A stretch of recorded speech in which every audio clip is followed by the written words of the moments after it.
Why the dreaded Los Angeles Dodgers will not win the National League West for the 2026 season. It's time for the National League West preview. Baseball is back. The Locked On Podcast Network presents the MLB season preview. All the biggest storylines and breakout stars for all 30 teams. Will the champs repeat, or will another team shock the league? From the experts at the Locked On Podcast Network, it's your team every day. Before we get started on today's 2026 NL West preview here on Locked On MLB, got to tell you that today's episode is brought to you by MLB The Show 26. Visit MLBThe.show/lockedon and use code LOCKEDON to unlock a pack for use in Diamond Dynasty, available now on PlayStation 5, Xbox, and Nintendo Switch, rated E for everyone. Rock on, baseball fans. Welcome into the National League West preview here on the Locked On Podcast Network, your team every day. We are joined by the entire National League West crew here on this preview, and I don't want to just sit here and yap and introduce. We got a lot of people that here that are going to share their thoughts. I am Paul Holden. I will be steering the ship today. Why? Because I can talk more because no one wants to hear about the Colorado Rockies. Right? Of course, that's the usual joke. Kidding aside. I'm the host of the Locked On Rockies podcast, and let's go around the horn, guys. Let's introduce ourselves and show and tell us about who you are and the squads that you're representing. Right on. My name is Daynen Biggs. I'm the host of the Locked On Diamondbacks podcast. Maybe not quite the sexiest offseason for the team either, but you know, you're the 2026 division champions, so we're going to want to talk a lot about them. What's up, guys? Alan Stiles here, Locked On Giants. Speaking of not sexy off seasons, the Giants did stuff, right? They did stuff, which is better than what they've done in the past. So, yeah, excited to see what they're going to be able to do. And they did make history with Tony Vitello. So it's been a very interesting offseason for the Giants for sure. So excited to be here with you and talk a little bit of trash about the NL West teams. Javier Reyes here, Locked On Padres. Been doing this for a while. Padres have never been boring. I'll leave it at that. Sometimes for better or worse, but you know what? They've never been boring. And despite some naysayers, they did find a way to at least improve the team somewhat this offseason. I'm Harry Ruiz, host of Locked On Dodgers, Spanish play-by-play announcer for the Las Vegas Raiders and the USC Trojans. And I host a show about a team that pisses everybody else off in Major League Baseball because they had two holes in their whole lineup and they covered it with the two best players available in free agency, and they spend money like nobody else, and they're about to win their third consecutive World Series. Some of y'all saying that might not be as the divisional champs. Well, they can still win it all, even if they don't win the division. Playoffs. That sounds fun. Well, all right, let's dive right in here. The bit we've been talking about it, the division crown here. Obviously, the early favorite, of course, will be the Dodgers. They dodgered it up in the offseason here and added it to an already loaded championship caliber squad here. Harry, let's start with you. Let's get the pitch here on why the Dodgers will win yet another National League West title. Because when even they had a bad and terrible month of July and terrible month of August, which, by the way, I started hosting the show right after they were shut out and completely swept by the Astros, me being at the stadium one of those games. I live in Vegas, so I made the trip, and they completely disappointed me. They were still able to just pick it back up in September. In October, they got Tyler Glasnow and Blake Snell back, and after needing guys like Justin Robleski out of nowhere to help him out, Jack Dry to help him out in the rotation, they go from having just guys that you never heard of to then having Shohei Ohtani, Blake Snell, Tyler Glasnow, Yoshinobu Yamamoto as part of a rotation that absolutely killed it in the postseason. A year after, they only had two real starters in the playoffs and still win it all by beating the Padres in the divisional round, by going over the Mets, by then taking over the Yankees. And then it's like, okay, now is it going to be harder? Well, they didn't have a bullpen and they still won it all. So it's like any hole that they have, they'll fill it up. And even it might not look as a 110 win team, because which teams in baseball actually go that far? They don't care about March, April, May, June. As long as by the time September, October rolls around, they're good. That's all they care about. Daynen, you said it's the year of the Diamondbacks. So it wasn't a flashy offseason. What's got you high on the D-backs? The thing with the Diamondbacks that sets them apart is last season they had one of the best offenses in the entire major leagues. They have incredibly talented young players that they have control of, by the way, for the next nearly decade, better part of the decade. And they have, with the 3 Silver Sluggers, with also making it in the top 100, they have guys that were really this last season didn't quite get the hang of the major league environment. But we're killing it in AAA. And let me look like Jordan Lawlar, for example, top prospect for the Diamondbacks for a long time, was killing it in the minors, came up into the majors, went like 0 for 40 in his first 40 at-bats. But in his last month, started to get the hang of things and has been crushing it in spring training, along with many of our other prospects that we'll be seeing major league time this season. And so our offense is looking to continue at the level that it's going. And our pitching, while at its current state, not necessarily much better than it was last season. I'm not gonna lie and say that it's perfect now, but last season we started in a really great spot and then lost a bunch of guys to injury. This season we're starting in that similar spot, maybe a little bit better, and we're going to be getting all of them back halfway through the season. So the strategy for the Diamondbacks is compete, be competitive, hover around that 2, 3, 4 spot in the division, and then come the All-Star break, really start producing and making headway, and then at the trade deadline be buyers instead of complete sellers like they were last season, and make a run for that division. Now I'm not going to lie and say like they're the favorites, but that's when the Diamondbacks kind of do best, is when they're not the favorites. Last season, guess what? They were kind of the favorites with the Corbin Burns signing and all these other things, and that didn't work out for them. This season, they're playing with a chip on their shoulder, and but they have the talent that they need to make it happen.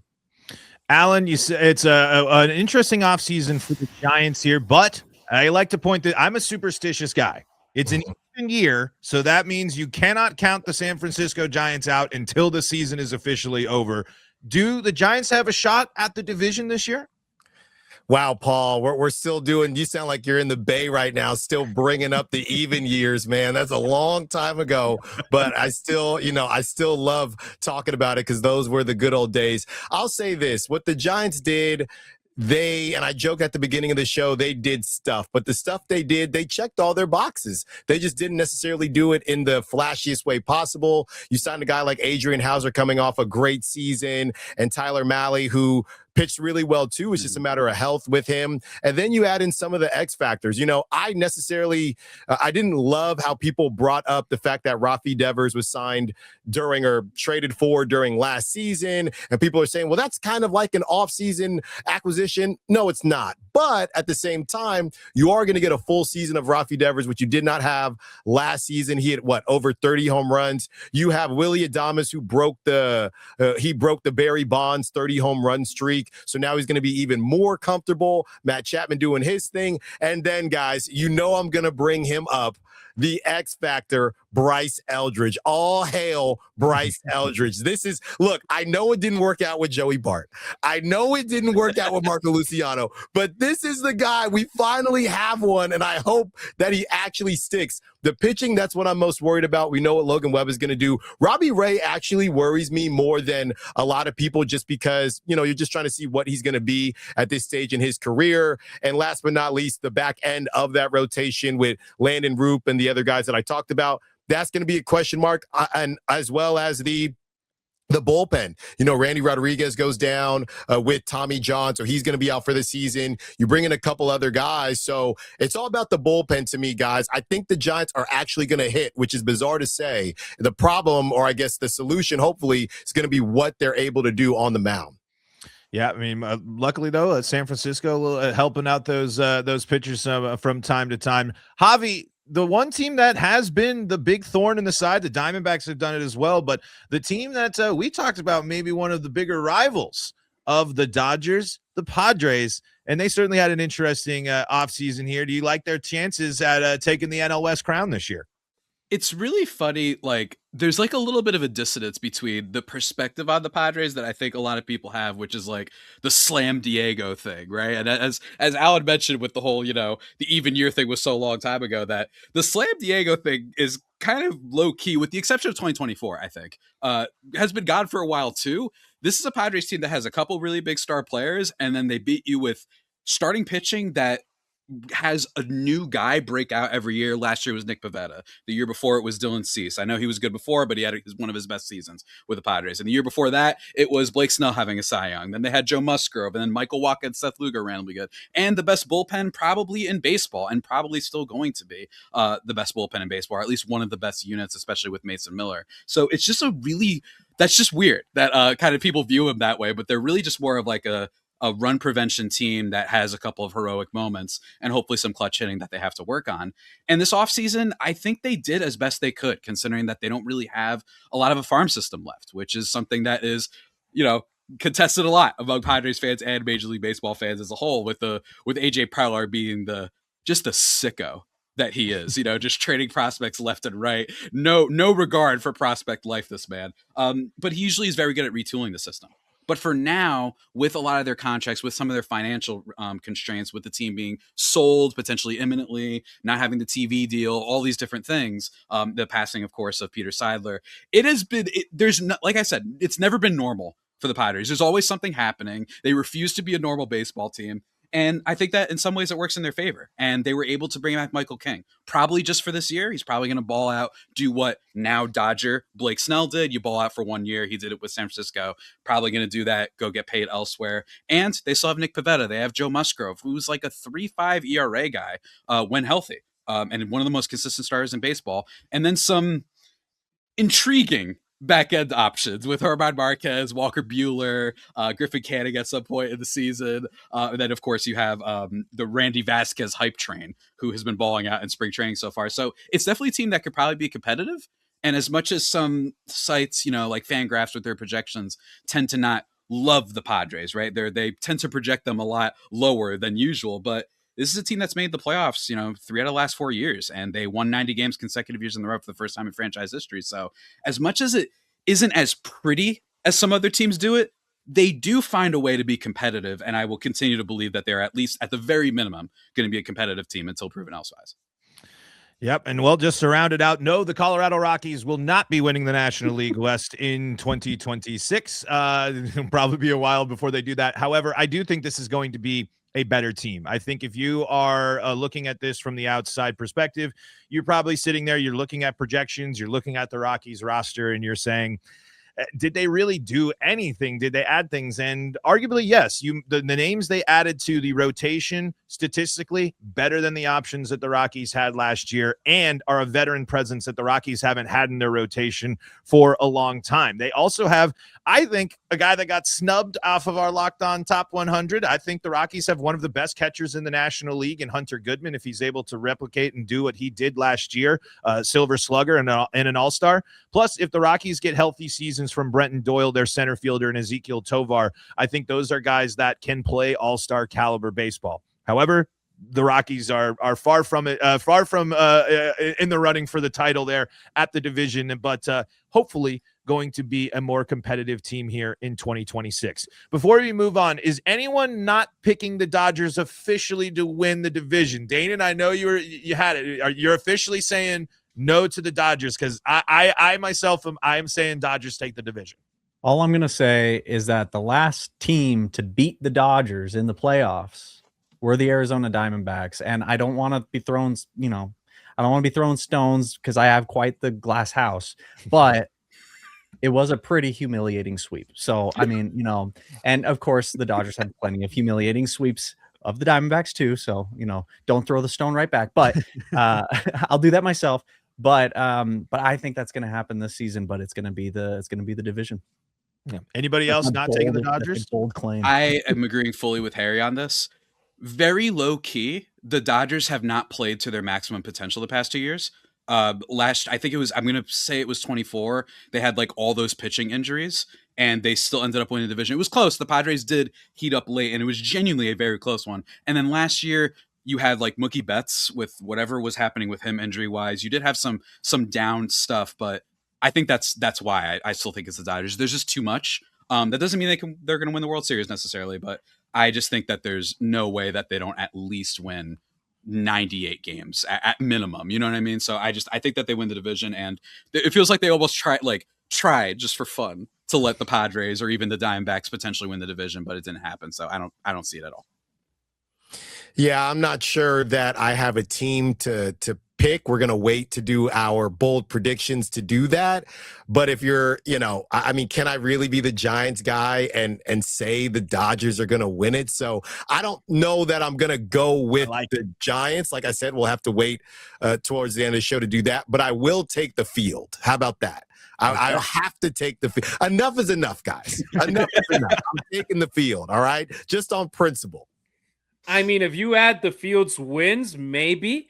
But if it's just one team straight up, it has to be the Dodgers. Even with a terrible regular season last year, a 2-month stretch that was awful, they were still able to win the division. And it was like, okay, the Phillies and the Brewers ended up with better records than us. We're going to have to go on the road and play against them in the postseason and win at least one out there. No problem at all. So, I mean, of course, I'm the homer guy. I'm the Locked On Dodgers guy. Of course, I'm going to go with the Dodgers. But I can respect Alan a lot for being like, hey, I would never pick the Giants for nothing. So you not saying the Dodgers, I got a lot of respect for that too, man. All right. I appreciate you. Love it. All right. Well, we're going to take a quick break here, and then we're going to come back and do a quick round of over-under. We're going to go and look at our friends at FanDuel's win totals for the season and see if we agree, if you want to take the over or the under.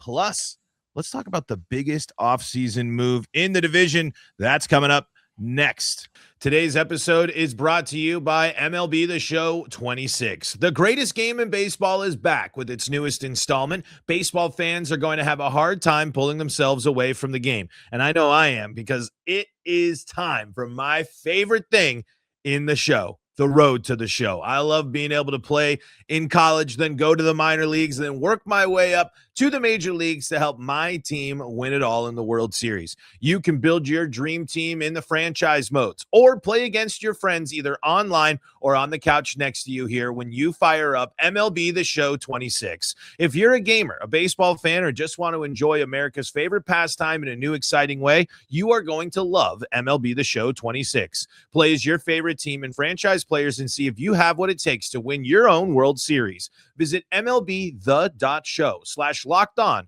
and use code LOCKEDON to unlock a pack for use in Diamond Dynasty. Internet connection is required. Available now on PlayStation 5, Xbox Series S and X, and Nintendo Switch. Rated E for everyone. We are also brought to you by Game Time. Game Time's got you covered when you need tickets, because MLB opening day is almost here and you can feel it. Fresh starts, big expectations, and that first crack of the bat. Whether it's a breakout rookie or a division race that goes down to the wire, there's nothing like being in the ballpark for it. The only problem? Getting tickets can feel like a grind. Long queues, surprise fees, prices jumping at checkout. That's where Game Time comes in. The Game Time app gives fans the advantage with constant innovation. It's how you unlock amazing tickets and experiences in just a few taps. It's simple to use. The Game Time guarantee means you get 100% authentic tickets delivered on time and at the best price. And here's the best part. Fees are included in the price you see. What you see is what you pay, period. And the extra little bonus cherry on top, the even best of the best, you have the option to see your seat. You get a panoramic seat view so you know exactly where you're sitting before you buy your tickets. Upfront pricing, a view of your seat, and the guarantee knowing they're authentic tickets. 2 taps and it's done. No stress, no hidden fees, just great seats in minutes. That's what makes it so easy to decide last minute to hit a game. Take the guesswork out of buying MLB tickets with Game Time. Download the Game Time app, create an account, and use code LOCKEDON for $20 off your first purchase. Terms do apply. Again, create an account and redeem code LOCKEDON for $20 off. Download the Game Time app today.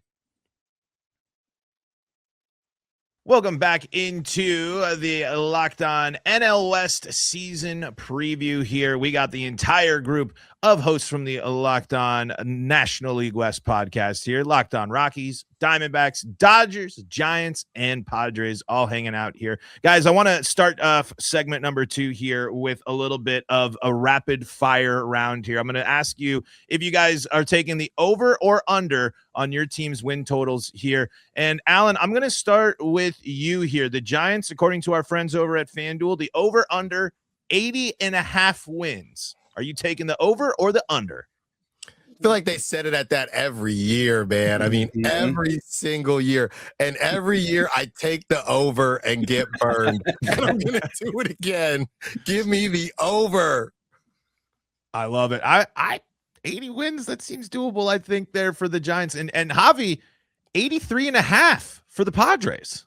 It's also that every year. I swear it's the same thing every year. This is tricky because I've actually picked under on this show a lot because I just don't understand. They only had one season kind of where that's really fallen apart in a lot of ways, but I'm going to go over for now because all they did was get better from the issues that they had last year. And they also had a little bit of bad luck. Jackson Merrill injury being a big one. Joe Musgrove injury, Michael King injury. Dylan Cease might as well have been injured because he was very bad last year. So I'm going to very, very tepidly, I'll go over, but I don't feel amazing about it. All right. Now, Daynen, the Diamondbacks, 79.5. And I'm going to go ahead and assume you're mashing that over. That's over big time. I think if it was 89.5, then you have a conversation. I think this season is going to be, I'm not saying they're going to hit 90. That's why I say 89.5. I wouldn't put a ton of money, at least, on them hitting 90, but I think it's going to be real close. All right. Now, and Harry, this is interesting because the Dodgers are they get a lot of hype when it comes to this. 103.5. Now, that's a lot of wins for any team to get in a season.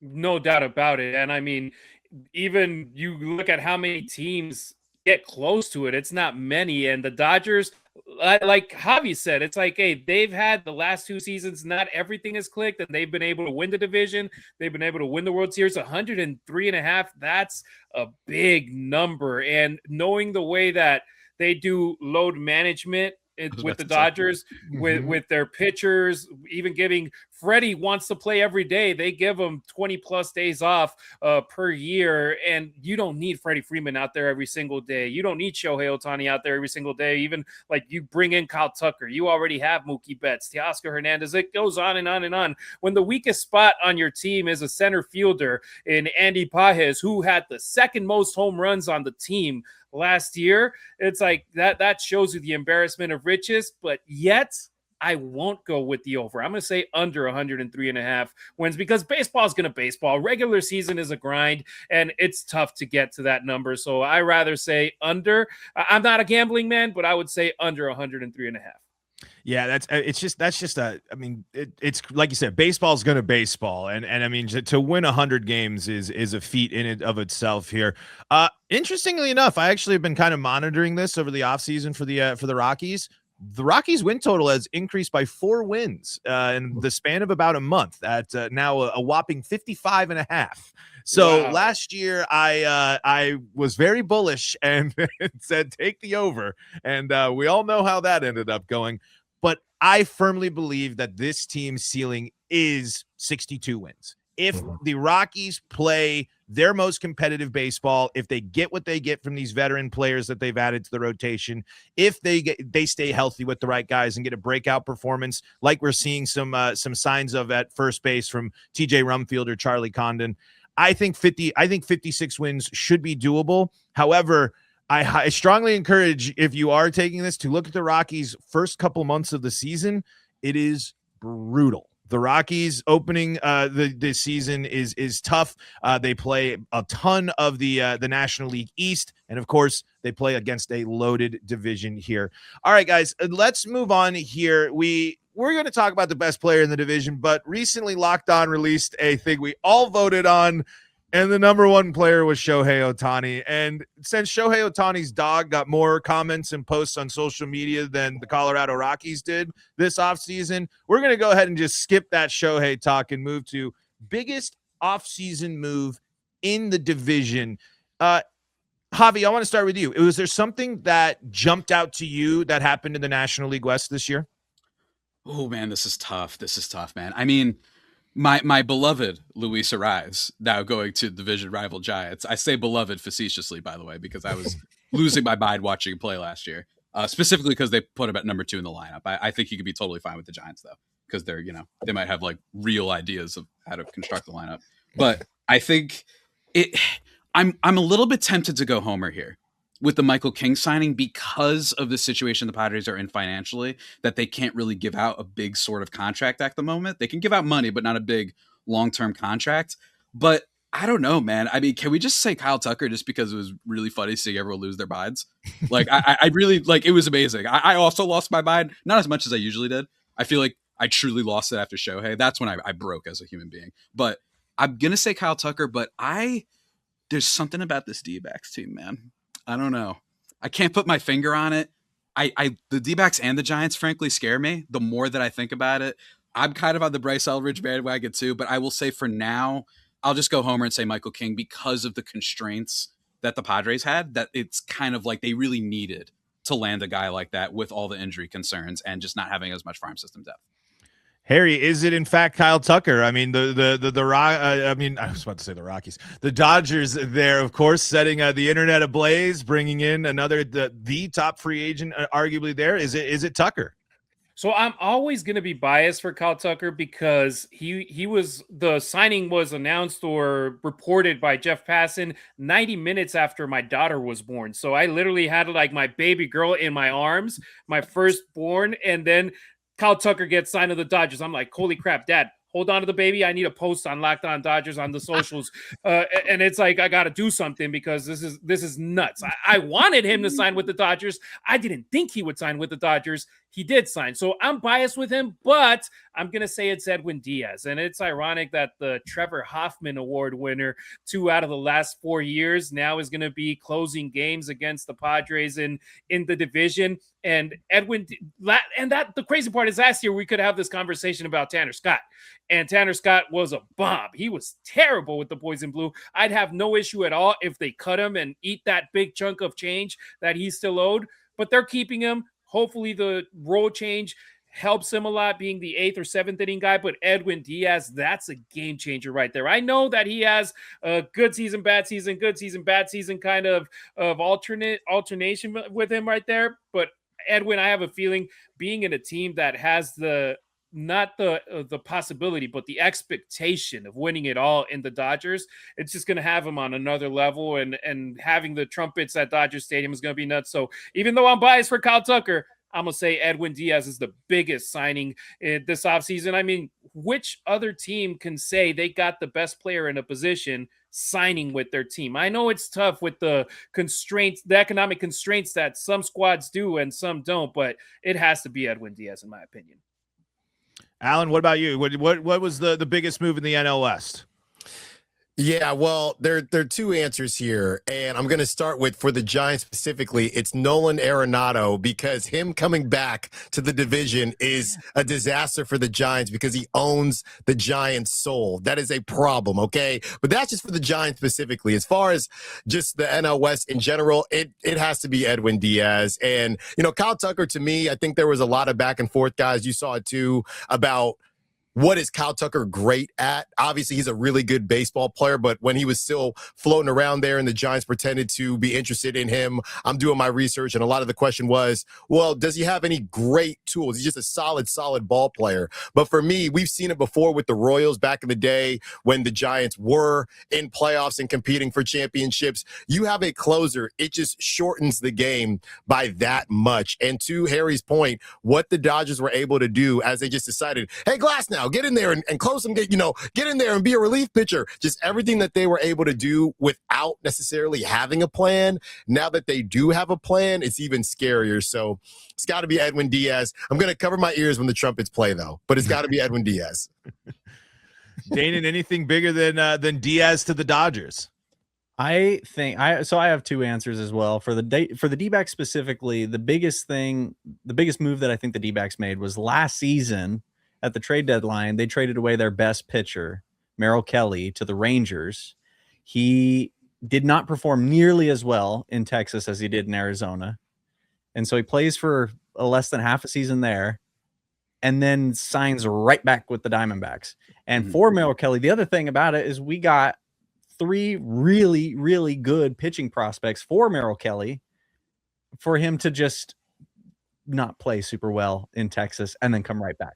So that's pretty fun to the team that beat us in the World Series. So love that. But I think in the division as a whole, I would have to say the Kyle Tucker signing. And the reason for that is because after that signing, I think that solidified the public opinion that a salary cap is necessary. I don't personally think that a salary cap is necessary or would even be good or will happen.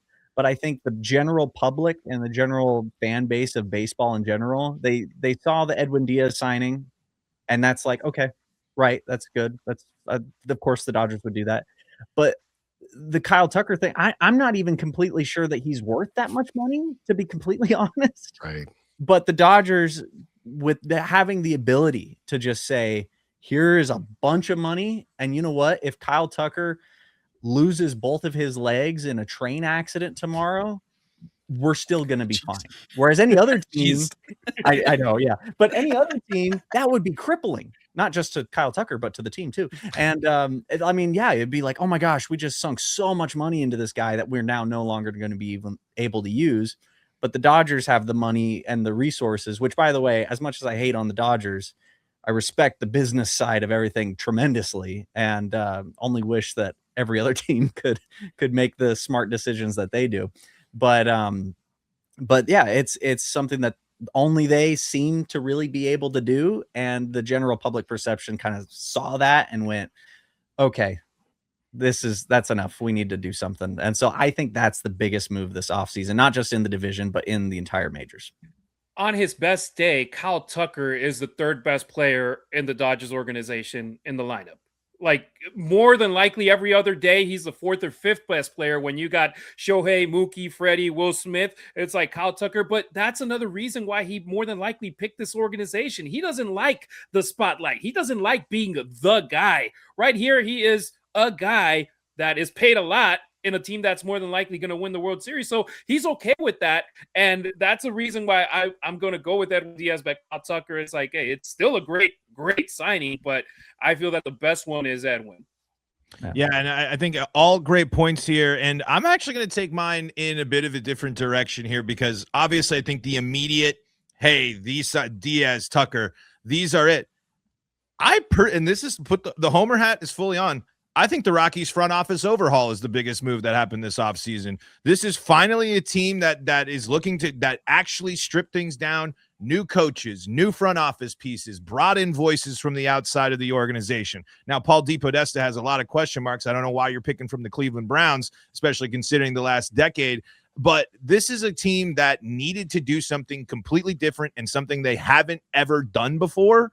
And they've started the process. Now, I think that's kind of a cop-out there, because we won't really know the results of this until down the line when it comes to player development and things like that. But the Rockies signed 3 veteran starting pitchers this offseason. Again, not big, flashy names, but when was the last time the Rockies were able to bring in 3 arms from free agency? It hardly has ever happened, and mixed again with a couple of exciting guys and their spring training has been completely different. So from my perspective, obviously I wasn't surprised to see the Dodgers get better and kind of to see the moves from the National League West.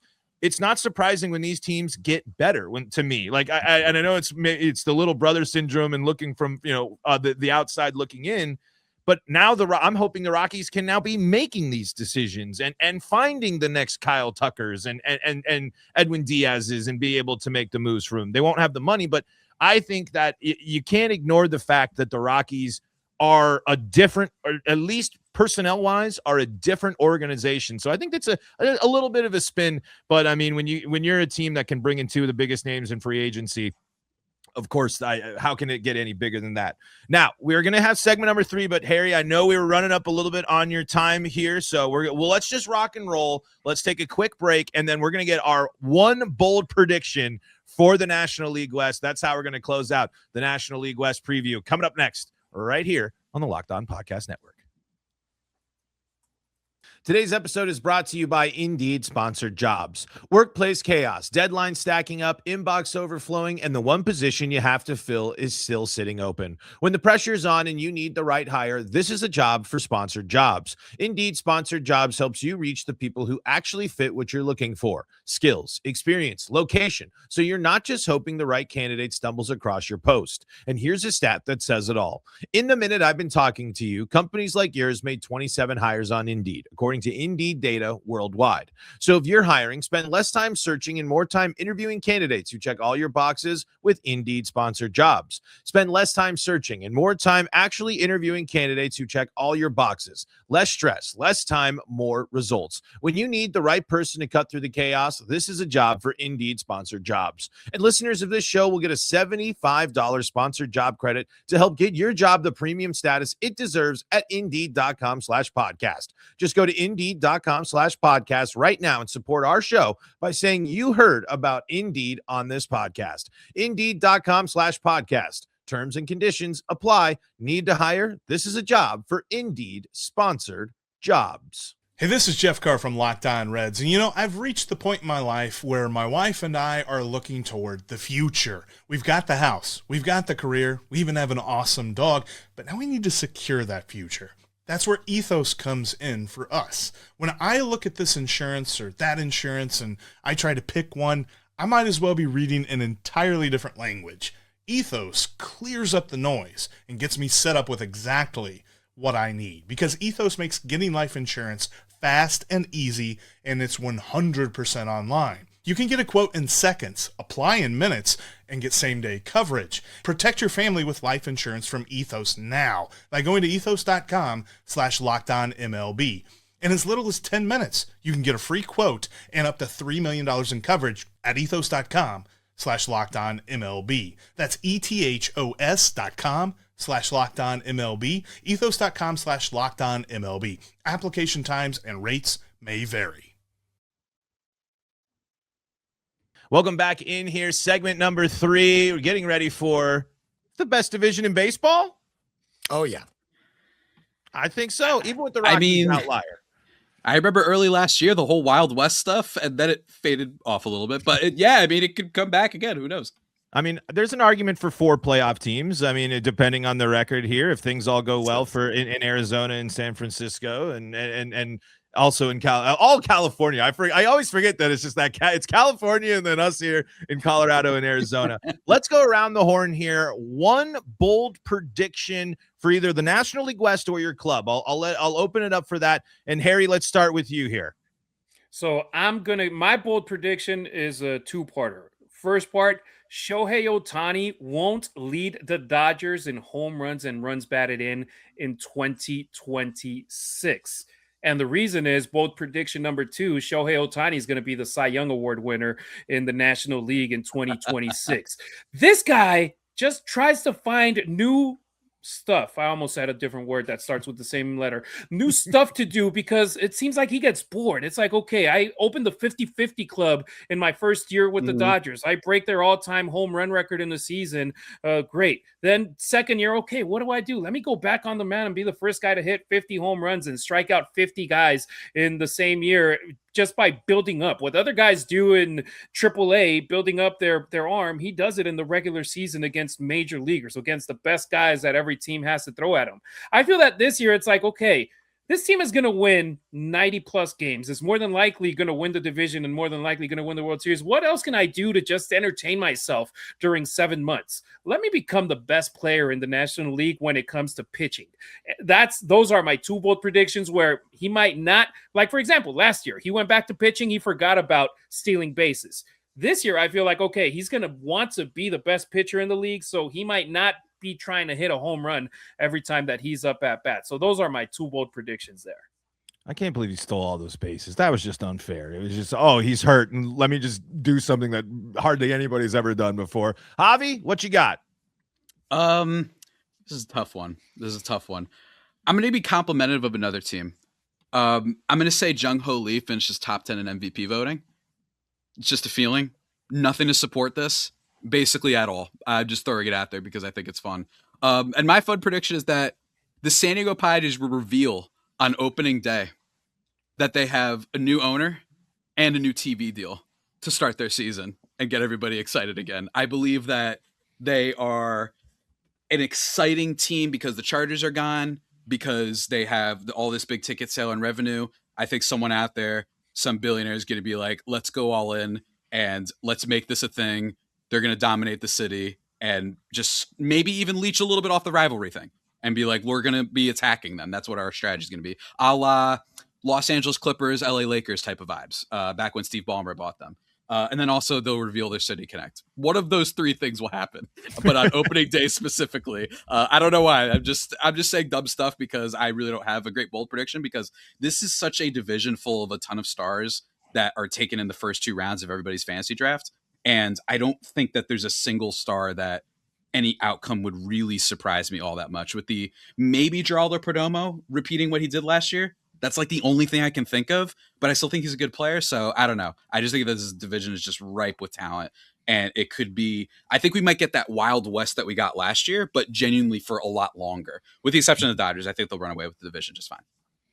Alan, what's I know the even year one. I know I stole one from you already. So, but you've been teasing your big reveal here. Yeah, well, I've been playing with a couple different ones, whether it's home runs or wins or a World Series, something like that. I am sticking with the field as far as who's going to win the NL West. I'm not going to pick the Giants to win the NL West, but I am going to go at Harry, because with the new and improved offense from the Giants, with the new and improved defense, I know Harrison Bader dropped the ball in the World Baseball Classic, but hey, get him out now while they don't count. And Luis Arias is, he's going to be a second base. We'll figure it out. But with the offense that we're going to now have out here in the Bay, I think it is time for Logan Webb to finally get his Cy Young. I think it is time. He's dealt with a lot as far as well as he's pitched. It hasn't necessarily looked like that when it comes to the record and the ERA, to be completely honest with you, because of the defense that they've had and the lack of scoring that they've had. I think this is the season where it all comes together and he finally gets it done, as he's getting pretty close, guys, about 2 years away from possible free agency. So I do think that Logan Webb is going to be dialed in and get his Cy Young. All right, Daynen, you've had a couple of big predictions. What's the biggest one you got? Well, I know, everybody else knows that the Diamondbacks are going to win the division this season, so I'm not going to throw that in as the bold prediction. I think my bold prediction is that the Diamondbacks are going to not have 3 players, but 4 players have win a Silver Slugger this season. Okay. And I also think that there will be 1 player who will be an MVP finalist, and a second player who's going to get MVP votes. I think the Diamondbacks are very, I don't want to, top heavy is the mean way to say it.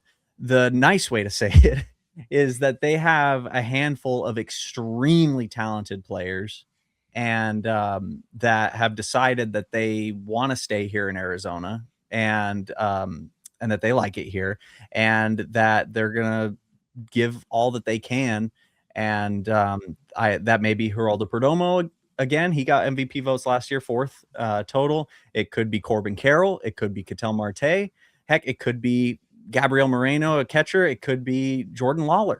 I mean, there's a handful of players that are due for a big breakout season as well, that I think you have a lot to choose from. And I think the Diamondbacks are going to use that momentum that they get from these handful core players and ride that to that division win. We all know is a done deal. All right. And I'll put a bow on it here. The Rockies will have 3 All-Stars, or at least 3 worthy of all-stars, but won't be voted in because they are Colorado Rockies. And then because I think Ezekiel Tovar can lead the league in doubles, and he plays Gold Glove of caliber defense at shortstop. The Rockies desperately missed him last year. Brenton Doyle's one of the best defensive center fielders in the game. He can steal bases and hit home runs. And I think Hunter Goodman is crucially underappreciated. And my last one, an NL West team misses the playoffs because of their record against the Rockies. You're going to be able to specifically point to a point in the season where they went to Coors and they dropped the ball, and that's going to be a problem for them. Folks, we are going to wrap things up here on the National League West preview here on the Locked On Podcast Network. Real quick, everyone, let's just go around and make sure you can stay up to date with everything. I'm Paul Holden. Check me out. Locked On Rockies on YouTube. Best place to stay up to date with the show. Check us out there. And I'm Daynen Biggs, Locked On Diamondbacks. You can find us on every social media platform at Locked On Diamondbacks to stay up to date. Alan Stiles, Locked On Giants. That's right. Yeah, Locked On Giants on TikTok, on X, Twitter as well. You can find all that and my personal handle, of course, too. Javier Reyes, Locked On Padres, as always. Feel free to follow me on TikTok as well. It's Javier Reyes. You'll find it or whatnot in the show description, hopefully. Otherwise, hopefully it's a fun season. And I feel like my listeners root for it not to be because I lose my mind a little bit. But either way, very excited, weirdly excited for 2026 baseball. I don't know why I don't care that the Dodgers got better. I'm excited for baseball. I'm Harry Ruiz, co-host of Locked On Dodgers with Travis Rogers. We are here like every show on the Locked On Podcast Network, Monday through Friday, sometimes some bonus episodes on the weekend too. We love talking about the boys in blue, and my co-hosts do a fantastic job as well talking about their teams. And I was in their shoes in the past where my team wouldn't win the World Series. I'm enjoying it right now because I know it ain't going to last forever. So I know people hate on it. I know it ain't going to last forever. I just got to enjoy the ride while it lasts. I couldn't. Hey, that's the right way to think about that. I think. Hey, when you get to be the best, why not enjoy being the best? For all the division previews for the 2026 MLB season previews, subscribe to Locked On MLB on YouTube or wherever you get your podcast. You can find all of us. Check out the Everydayer Club, by the way, if you want ad-free audio of our shows, and you can see it all on the Locked On Podcast Network, where you can find your team every day. Baseball is back. The Locked On Podcast Network presents the MLB season preview. All the biggest storylines and breakout stars for all 30 teams. Will the champs repeat, or will another team shock the league? From the experts at the Locked On Podcast Network, it's your team every day.